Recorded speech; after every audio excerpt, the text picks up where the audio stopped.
everyone, this is Player 2 Start. This is Sakurai, Kat, and Jock, and today we're going to be talking about anything that we wanted to for a little bit. About games, yeah.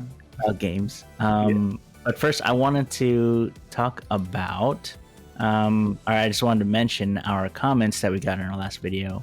And Arlon Diaz says, live service is the early access of AAA games.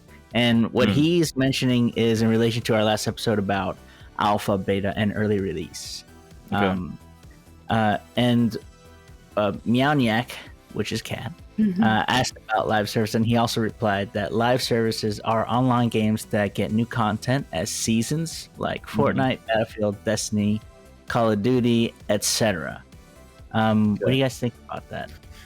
I've never heard of it called that, but I recognize that that's a huge bonus to some of my favorite games. As you know, Fortnite. I love when the new seasons are getting ready to come out, and I look forward to the new weapons and stuff. So, but I had never heard of that term before. So I learned something. Thanks, Arlon.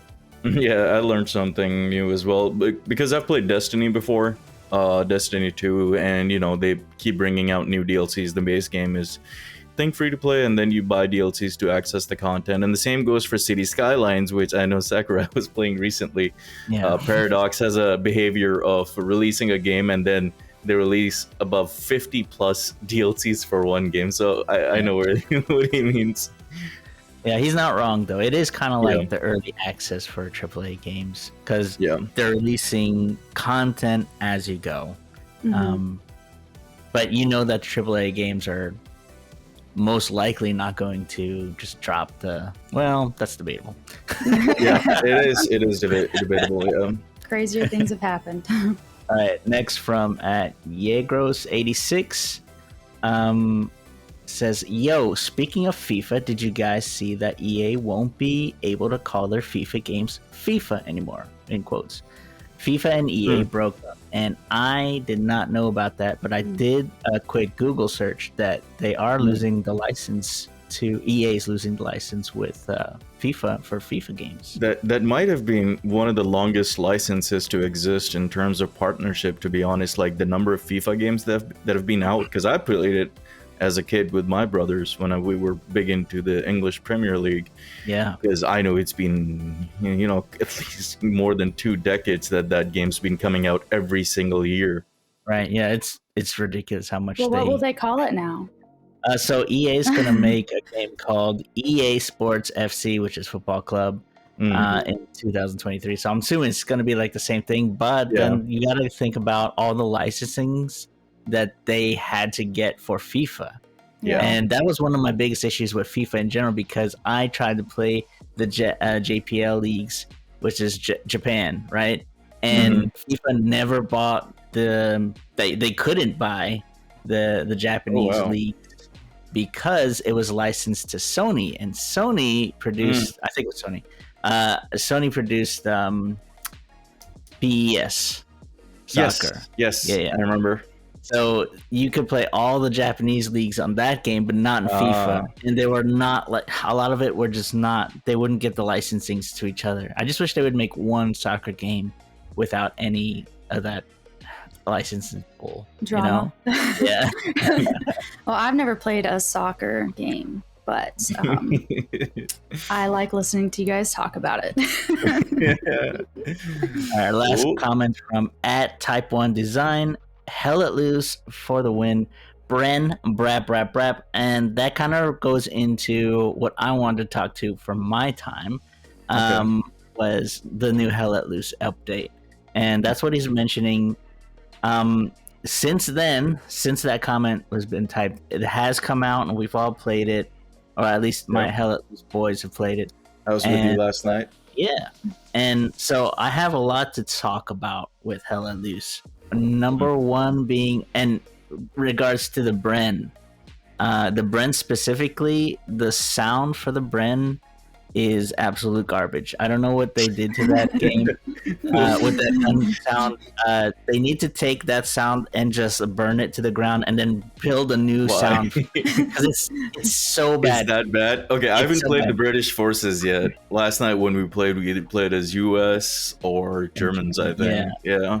So the issue is it is so loud and it sounds like a gun sound from like 1995 in Doom or something. It's just really bad. Well, isn't Hell Let Loose known for very realistic gun sounds and whatnot? Well, it's not realistic, but it's pretty good, right? Yeah. So what happened with this one? So somebody fumbled on this one because it's really bad. All the gun sights for the British. Trash. They're just trash. Wow. Yeah. So they needed a little bit more time in the modeling, I guess, modeling and sound department. Well, so I wasn't really so concerned with the actual model of the gun, but the ADS for the sights, so the iron sights.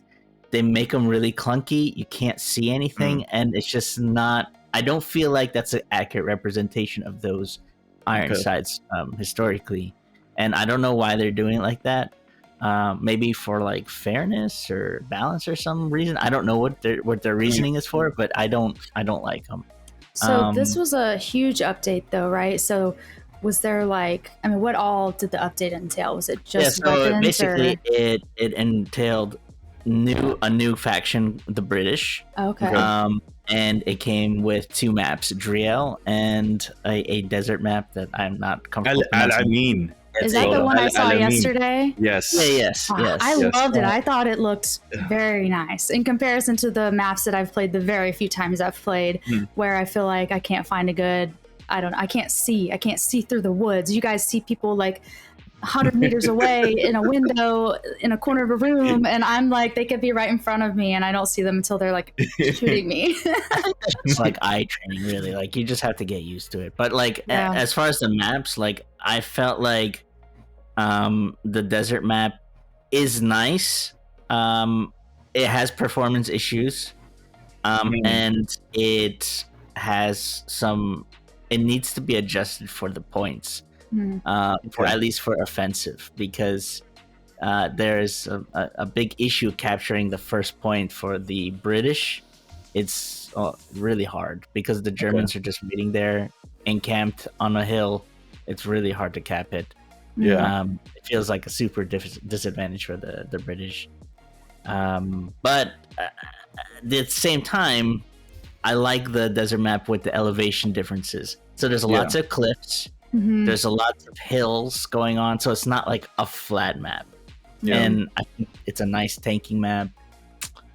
Infantry. I think it would be, because last night, even a couple of the buddies were saying, like, hey, set up an AT gun on elevation. I think if the teams work together and you use the resources that hellletloose offers, like engineer can set up an AT gun, the supply guy drops the supplies, you set up an AT gun. I think that should also, certain things that you can use to your advantage as the British. But then again, you also have to remember the artillery fire is going to destroy that immediately if, they have line of sight on you.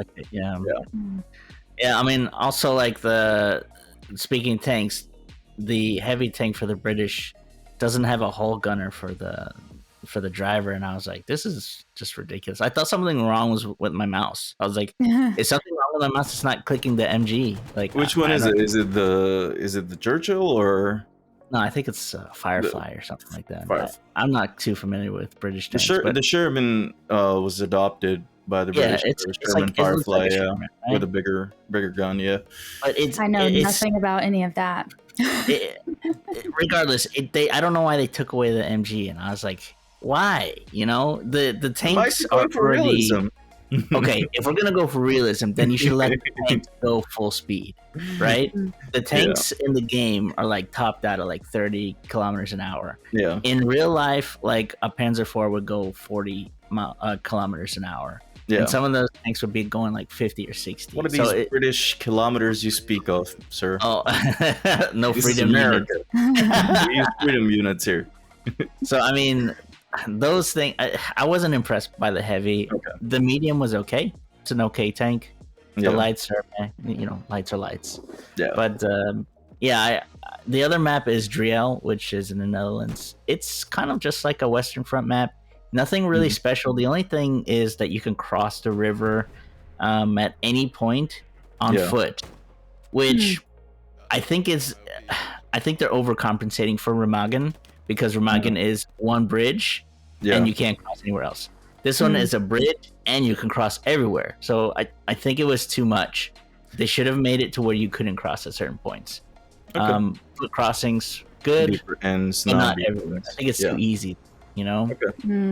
But good. I think it's a good map in general. One thing that a lot of people are talking about is you can get in the bushes on that map, and you can use it as a main advantage, you know? That's nice. Cover and concealment. Concealment sometimes wins. Exactly. Yeah. So overall, do you think the update was mostly positive or kind of half and half, mixed reviews? I mean, I've been talking to a lot of people about it. I guess some guys are like, it's okay. And a lot of people complain about the British, and there is good criticisms out there for the British on how they rolled it out. I think that there's some issues can be fixed. Oh, another thing is the dive. You're allowed to dive into prone position, and one of my friends this morning was talking to me about it.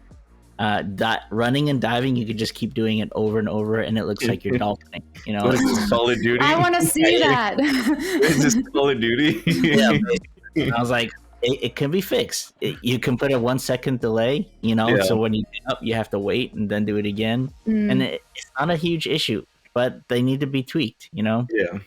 And I got to be honest. You know, they were like bashing on Team 17, and I was like, I get it. But at the same time, they got us something. You know, it's a long time since a good update's come out. You know, they at least gave us something. Yeah. You know, somebody was saying, I feel like it's 2 steps back. And I'm like, it's more like 3 steps forward, 2 steps back. You know, they gave us something. It needs to be tweaked, but at least it's something. Right. Yeah. And then they're going to give us like the Polish forces or something in December. So we'll see how it goes. A lot of changes for hellletloose. All right, that's awesome. I want to know what Kat's been playing, because I know for sure what she's playing. I just want her to say it. I haven't been around much, have I? Nope. So I have been playing Zelda. I don't even know how many hours I could have in this game. I played for at least like 30 or 40 hours, and then I realized I needed to get my own Switch because I was really hogging my roommate's Switch. He was not able to play as much. So I did. I ended up getting my own Switch. It's beautiful. I got the Zelda edition, but I love this game so much. I did not know. I mean, you guys remember the last few episodes, it came up, and I was like very casual. Like, I don't know if I'll play Zelda or Star Wars. I don't know what I was thinking. I should have known better. I've been waiting for this game for years. And so I've been kind of no-lifing it, but also trying really hard to progress slowly on the main quest, because I don't want to beat the game too quickly, and I want to 100% it. So I love the mechanics of it, and I love being able to build all the schematics and the different abilities. Now I'm trying this weekend to upgrade my battery as much as I can so that I can make some of these things that I keep seeing on Instagram, like the machines. But I don't want to give any spoilers to you guys if you guys are going to play. I know, Zach, you've seen some of it since your kids are playing it. My kids are all life in the heck out of that thing. Yeah, in this game, and I will say this wrong. So I asked somebody the other day, I was like, is it Tears of the Kingdom or is it Tears of the Kingdom? But and like apparently that's debatable, but yeah, but that's what I was told. But in Tears of the Kingdom, so in the Breath of the Wild, there was like the main map, and for the most part, there's always just been like the world that you're on, and in this one, you have the depths and the sky. So I love that it's opened up. It's made this world that was already so big even more huge, and there's just so much to do. I have so many squirrel moments in there, which helps me not get too far, because I'll be like, I'm going to go here and do this quest, and I'll get a little ways, and I'll be like, oh, new biome. Oh, new people. Oh, new, yeah, definitely. I mean, so much of a draw of open world, you know? You just keep like finding new things. Oh, I'm going to do this. Oh, I'm going to do this. And then you start your quest and you end up like in total different area. Yep. Yeah, I tell myself, okay, this is what I'm going to focus on right now. And right now it's like farming. I'm going to farm like the bomb flowers and the bright bloom seeds and all that stuff so that I can spend as much time in the depths as possible. And then I will end up doing one thing, and then 4 hours have passed and I'm like, I don't have anything I was trying to farm for, but I've found a bunch of cool caves. Nice. Yeah, I love it so much. And my plan is to play it like this until the new season of the new, I can't remember if it's season 3 or what, a Fortnite comes out, which I think comes out on the 9th. And then I'm going to try to split my time and get back on the PC. With how excited I saw you when the game came out and how you vanished from the Discord and everywhere, I doubt you're coming back for the season of Fortnite that soon. Maybe for a few games. I sent her a message the other day. I was like, are you okay? Are you okay? It's funny because so many people have been reaching out like, or, you know, I have a really good friend who I talk to like every day from back home, and I'll go like a day and a half without replying to him, and I'll feel so bad, but I'm like, I'm just playing this game. Like, priorities.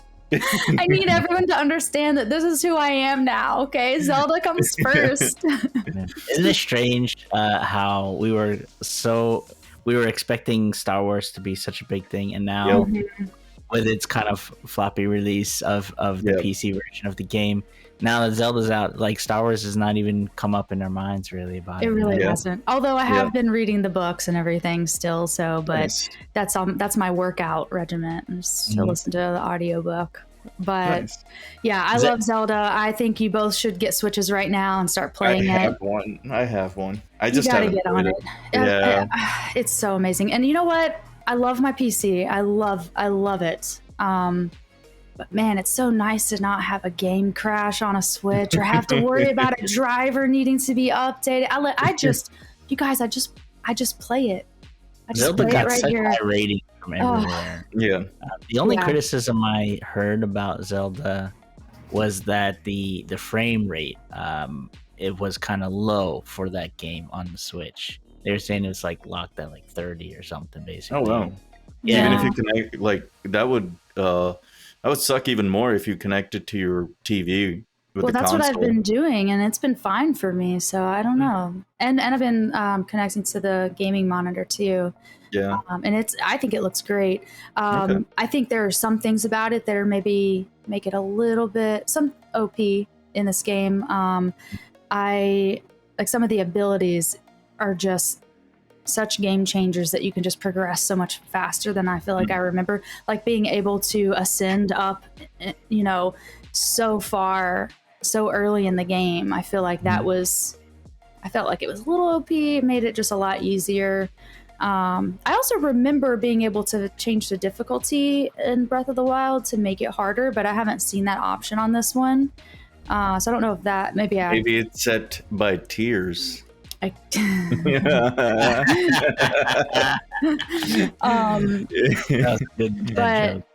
that's a good dad joke. But I had to. Yeah, I love it. Saw the moment I took it. I will say this though, you guys know how much of a scaredy cat I am. Mm-hmm. And man, this game can be scary. What? Like, no, Zelda. The depths, the monsters in the depths are like nothing I've ever seen before. Get at it. I'm not even kidding. Not even kidding. I have screamed. There's this hand thing. I can't remember what it's called. I'm terrible with names. You guys know that. But there's like this hand thing. Oh my God. When I first saw it, I was screaming. Oh my gosh. Wow. Can't be that bad. Oh, but you know that I'm don't do jump scares and very scary, dangerous monsters. Well, but that's what I've been up to. What about you, Jock? What you bringing to the topic table? Well, I took a little break, from games, but then I got back into it. I started playing a game that I played previously from Ubisoft called The Division 2.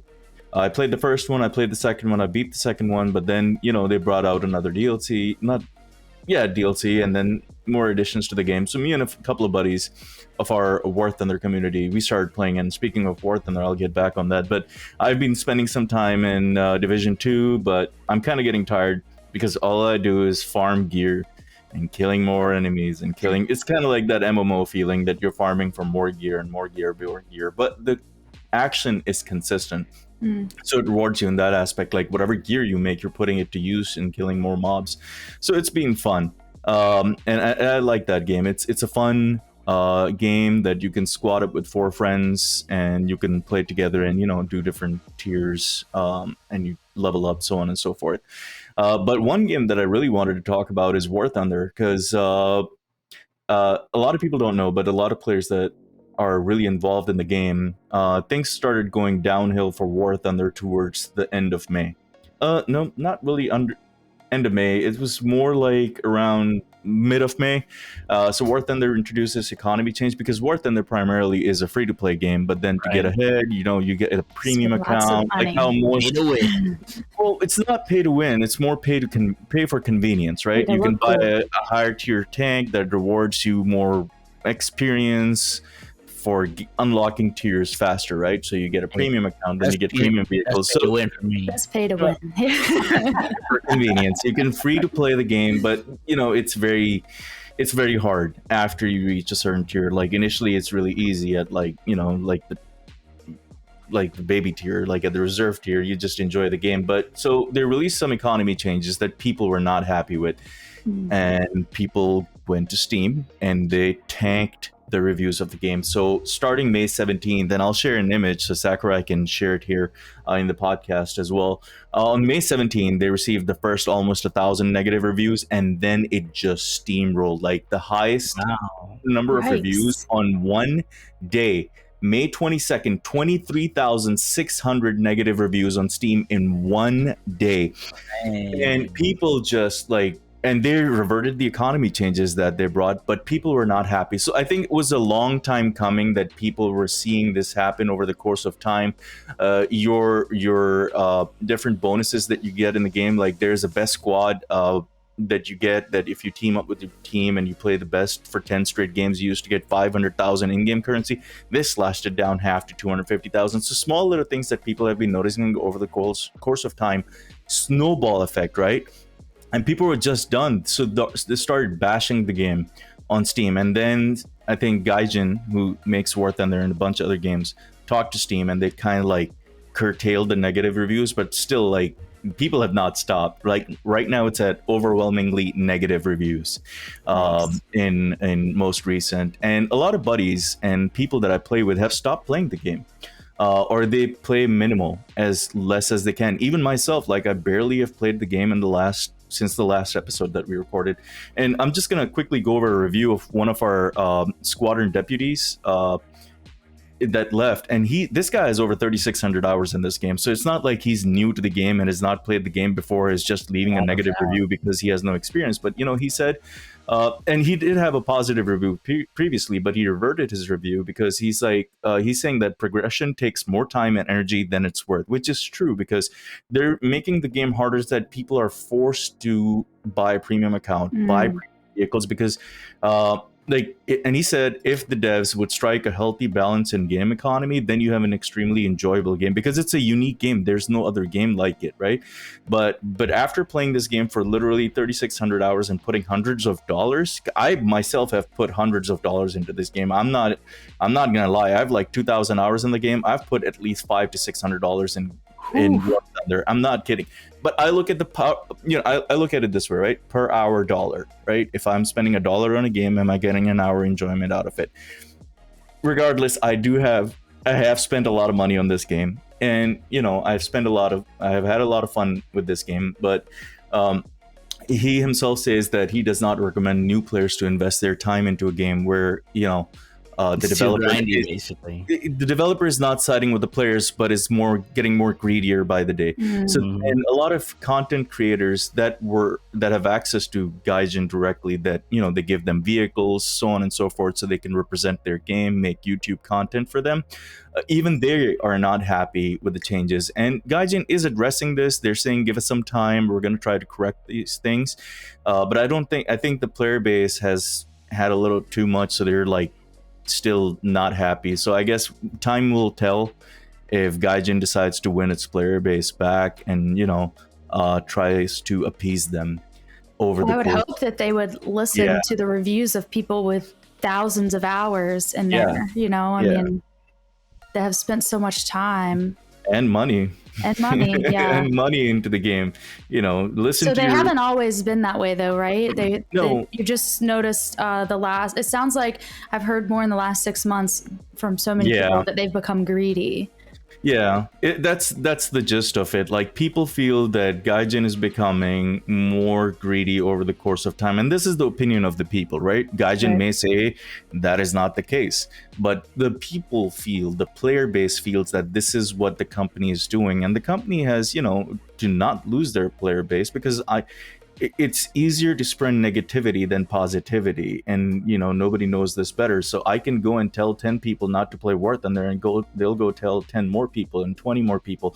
But if I tell somebody it's a great game, then one person tells 2, not one person tells 10, kind of deal. That's how gossip even works, right? Yeah. So positivity attracts positivity, and negativity attracts a lot more negativity than needed, right? So if they fix the game, then the player base will come back. So just those are the 2 games that I wanted to talk about real quick today. Yeah, WarThunder's been out since 2012. Oh yeah, it's an old game. It went through a lot of changes. A lot. Do you think they can come back from this if they absolutely. do the right thing?